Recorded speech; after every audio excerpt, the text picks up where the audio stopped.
झूठ बोलने का परिणाम इतना भयंकर हो सकता है, इसकी तो कोई इंसान कल्पना भी नहीं कर सकता।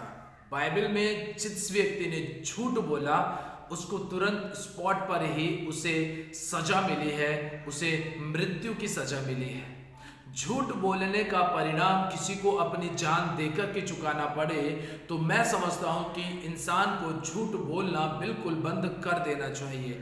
ऐसे ही एक जबरदस्त संदेश के साथ मैं आपके बीच में उपस्थित हुआ हूं और आप सबों का मैं हमारे जयवंत मिनिस्ट्री बाजपुर के यूट्यूब चैनल पर हार्दिक स्वागत करता हूं। प्रियो, बाइबल के अंदर एक बहुत अच्छा उदाहरण दिया गया है, एक बहुत अच्छी घटना का जिक्र किया गया है। जब आप प्रेरितों के काम की पुस्तक उसका 5 अध्याय को पढ़ते हैं तो इस 5 अध्याय में लिखा है, हनन्याह नामक एक मनुष्य और उसकी पत्नी सफीरा ने कुछ भूमि बेची। मैं यहां पर याद रखना कि मैं पैसे का जिक्र नहीं कर रहा हूं, मैं यहां पर झूठ की बात कर रहा हूं। हनन्याह और सफीरा ने कुछ जमीन बेची, जबकि उस समय पर यह प्रथा चल चुकी थी। उस समय पर लोग ऐसा करते थे कि यीशु मसीह का जब स्वर्गारोहण हुआ था तो लोगों ने यह कहा था कि अरे परमेश्वर के स्वर्गदूतों ने कहा है कि जैसे तुम मसीह को जाते हुए देख रहे हो वैसे तुम आते हुए भी देखोगे। तो लोगों ने सोचा कि इस रुपया पैसे का हम क्या करेंगे, इस धन संपत्ति का हम क्या करेंगे, प्रॉपर्टी का हम क्या करेंगे। इससे अच्छा है कि हम इसे बेच देते हैं और प्रेरितों के पास ला करके रख देते हैं। चेलों के पास में लोग अपनी जमीनें बेच बेच करके पैसा ला करके रखते थे और प्रभु यीशु मसीह के चेले उस पैसे से गरीबों की मदद किया करते थे, जरूरतमंद की जरूरत को पूरा किया करते थे, लोगों के लिए अच्छे खाने का प्रबंध किया करते थे। किसी के घर शादी है तो उसके शादी के घर का प्रोग्राम का खर्चा उठाया करते थे। ऐसे अन्य कई प्रकार के जो कार्य थे उन पैसों से किया जाता था और उन्हीं बातों के बीच में हनन्याह और सफीरा ने अपनी जमीन बेची और अपनी जमीन का कुछ हिस्सा लाकर के चेलों के पास में, प्रेरितों के पास में रख दिया गया, पतरस के पैरों पर रख दिया गया और उन्होंने कहा कि हमने जो जमीन बेची है ये उसका हिस्सा है, जमीन बेचने का पैसा है।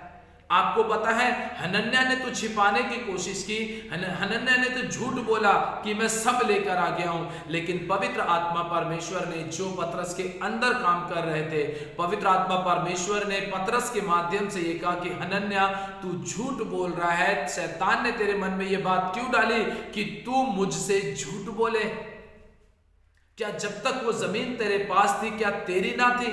जब तूने उसे बेच दिया तो जो पैसा तेरे पास था क्या वो तेरा ना था? तुझे सब पैसा देने की जरूरत नहीं थी, अगर तू नहीं देना चाहता है ना दे। लेकिन कहता कि मैंने अपनी जमीन बेची और उसमें से मैं कुछ हिस्सा अपने घर रख दिया और कुछ हिस्सा मैं आपके पास लेकर आया हूं।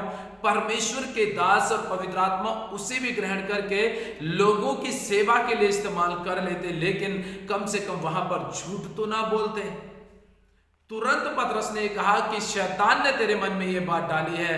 पतरस ने जैसे ये बात बोली, हनन्याह ने सुना और सुनने के बाद तुरंत वो पतरस के पैरों पर गिरा और गिरने के बाद में उसने अपने प्राण छोड़ दिए, वो तुरंत मर गया।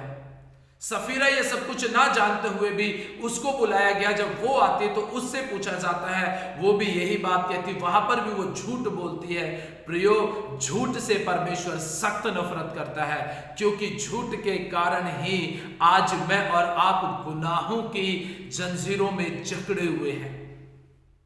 क्योंकि शैतान ने भी झूठ बोला था, अदन की वाटिका में झूठ बोला था और वो झूठ ये था कि तुम कभी नहीं मरोगे। जब हवा ने ये बात सुनी कि तुम कभी नहीं मरोगे, उसको लगा कि यार ये बात सही है, उसने फल को खा लिया और आत्मा में मर गए। प्रियो, झूठ एक ऐसा शब्द है जो हमारी जिंदगी के लिए सबसे ज्यादा जहरीला शब्द है।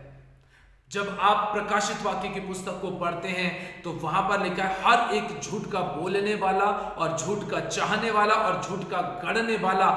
बात होती है कि यीशु ने कांटों का ताज पहना, लेकिन बहुत सारे लोग उसमें मिलावट कर देते हैं, अपने झूठ को लोगों के सामने परोस देते हैं। ऐसे एक छोटी सी घटना का जिक्र मैं आपके सामने करना चाहता हूं। काफी समय पहले, जिस समय पर मैं पास्टर की ट्रेनिंग कर रहा था, उस समय पर एक बहुत अच्छे प्रभु के सेवक हमें क्लास देने के लिए आए, और जब वो हमें बाइबल की क्लास दे रहे थे, 2008 की बात है, और उस समय पर जब वो हमें बाइबल की क्लास दे रहे थे तो वहां पर उस प्रभु के सेवक ने कहा कि लाल समुद्र का जो पानी था वो बहुत ज्यादा गहरा नहीं था, वरन घुटने घुटने तक था, और घुटने तक होने की वजह से वो क्या हो गया, नदी के पार, लाल समुद्र के पार चले गए। जबकि हमें उस समय ज्ञान नहीं था, हम तो नए थे, हमें हमारी शुरुआत थी, तो हमने कहा सच में ऐसा हो सकता है। लेकिन जब हमने बाइबल को पढ़ा तब जाकर के हमें पता चलता है कि परमेश्वर ने वहां पर घुटने घुटने तक पानी नहीं किया था, वरन सूखी जमीन को दिखा दिया था, लाल समुद्र को दो भाग करके दिखाया था।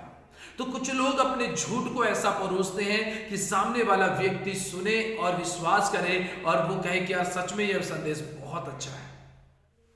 प्रियो, बाइबल हमें ऐसा बताती है, हनन्याह और सफीरा ने दोनों ने झूठ बोला और दोनों की दोनों मौत का निवाला बन गए, मौत का कौर बन गए। दोनों की दोनों जाकर के कब्र में दफन हो गए। अब उनका पैसा और उनका झूठ क्या उन्हें मौत के मुंह से निकाल के लेके आ सकता है? कभी नहीं आ सकता है। लोग आज भी चर्च के अंदर जब पेंट करने का समय आता है या चर्च में कोई काम कराने का समय आता है, लोग कहते हैं हमारे पास पैसा नहीं है। लेकिन जैसे ये शब्द वो बोलेंगे, अगले दिन अगर उनके घर का प्रोग्राम होगा तो वो 100 लोगों को बुलाकर अपने घर का प्रोग्राम कर लेंगे, तब उनके पास पैसा आ जाता है। लेकिन चर्च के काम के लिए पैसा नहीं है, झूठ बोलते हैं। उनको दशवांश देना होता है। अगर वो 20,000 की नौकरी कर रहे हैं, 30,000 की नौकरी कर रहे हैं, तो 3,000 रुपए दशवांश देने के बजाय 1,000 रुपए दशवांश निकालते और कहते हैं यही है हमारा कमाई का। लोग वहां पर भी झूठ बोलते हैं। याद रखिएगा, मैं पैसे की बात नहीं कर रहा, मैं बात झूठ की कर रहा हूं। लोग टाइथ देने में, दशवांश देने में झूठ बोलते हैं, चर्च के अंदर काम कराने के लिए झूठ बोलते हैं, चर्च के अंदर दान देने के लिए भी झूठ बोलते हैं, फैक्ट्री में काम करते हैं वहां भी झूठ बोलते हैं, किसी के घर काम करते हैं वहां भी झूठ बोलते हैं, दुकान में रहते हैं वहां पर भी झूठ बोलते हैं। ये तो सब नॉर्मल सी बात है। लेकिन जब वो चर्च के अंदर आते हैं तो झूठ बोल करके आते हैं और झूठ बोल करके यहां से चले जाते हैं। प्रियो, ये झूठ आपकी जिंदगी का हिस्सा नहीं है। ये झूठ आपको परमेश्वर के राज्य से बाहर कर रहा है। इस झूठ से अपने आप को बाहर कर दो, नहीं तो ये आपको परमेश्वर के राज्य से बाहर कर देगा। इसलिए विचार कीजिए इस संदेश के ऊपर, आप पूरी तरीके से विचार करना कि आज मैं आपको बताना चाहता हूं कि हनन्याह और सफीरा दोनों झूठ के कारण मौत का स्वाद उन्होंने चख लिया। जब आप आगे को इसी में प्रेरितों के काम की पुस्तक 8 अध्याय और 14 वचन से आप पढ़ते हैं तो वहां पे लिखा है कि सामरिया में जब पतरस और यूहन्ना बड़े बड़े चिन्ह चमत्कार कर रहे थे, जब वो लोगों के ऊपर हाथ रख रहे थे, लोग वहां पर पवित्र आत्मा पा रहे थे, अपनी बीमारियों से चंगाई पा रहे थे, छुटकारा पा रहे थे, शैतान की ताकतें निकल के भाग रही थी। तो वहां पर एक जादूगर था जिसका नाम समौन है। समौन वहां पर ये चीज को देख रहा था कि पतरस के और यूहन्ना के हाथ रखने से लोगों को पवित्र आत्मा मिलता है। वो अपने घर जाता है और ढेर सारी गठरी बांधकर पैसों की लेकर के आ जाता है। और वो पैसे लेकर के आने के बाद में वो पूरी तरीके से क्या करता है, कहता है कि पतरस और यूहन्ना, ये लो इतना ढेर सारा पैसा और ये वरदान मुझे भी दो, ताकि मैं जब लोगों पर हाथ रखूं तो उन्हें पवित्र आत्मा मिल जाए। तो यीशु मसीह, देखिए प्रभु का वचन क्या कहता है, जो पतरस के अंदर परमेश्वर का आत्मा था वो ये क्या कहता है, देखिए 19 वचन में 8 के 19 में लिखा है, ये अधिकार मुझे भी दो कि जिस किसी पर हाथ रखूं वह पवित्र आत्मा पाए। ये शब्द थे समौन जादूगर के। और बदले में जवाब क्या देता है पतरस, देखिए सुनिएगा। पतरस ने उससे कहा, तेरे रुपए तेरे साथ नष्ट हों, क्योंकि तूने परमेश्वर का दान रुपयों से मोल लेने का विचार किया है। इस बात में ना तेरा हिस्सा है ना भाग, क्योंकि तेरा मन परमेश्वर के आगे सीधा नहीं। इसलिए अपने इस बुराई से मन फिराकर प्रभु से प्रार्थना कर, संभव है तेरे मन का विचार क्षमा किया जाएगा। क्योंकि मैं देखता हूं कि तू पित्त की सी कड़वाहट और अधर्म के बंधन में पड़ा है।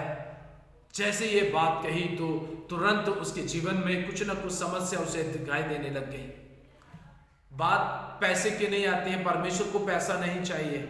मैं यहां पर ये उदाहरण आपके सामने इसलिए लिया है समोन जादूगर का कि आप अपने पैसे के बल से आप अपनी धार्मिकता को खरीद नहीं सकते, आप पवित्र आत्मा को खरीद नहीं सकते, आप चंगाई के वरदान को खरीद नहीं सकते।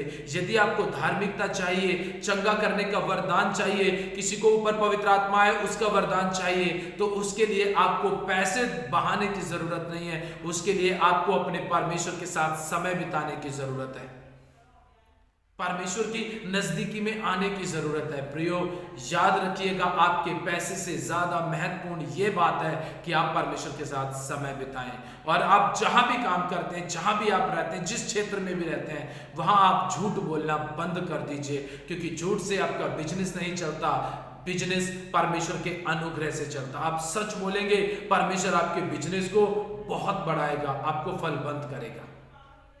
हालेलुया। प्रियो, झूठ बोलना मृत्यु को नजदीक लेकर आता है, इसलिए अपने झूठ से मन फिराइए, प्रभु के पास आ जाइए। परमेश्वर आज के वचन के द्वारा आप सबको आशीष दे। यदि यह संदेश आपको अच्छा लगा है तो आप अपने लोगों तक इसे जरूर शेयर कीजिएगा, ताकि वो लोग भी सुने और अपने जीवन में झूठ जैसे जहरीले शब्द को खत्म करके परमेश्वर के अनुग्रह को पा सके। प्रभु आप सबको आशीष दे। जय मसीह।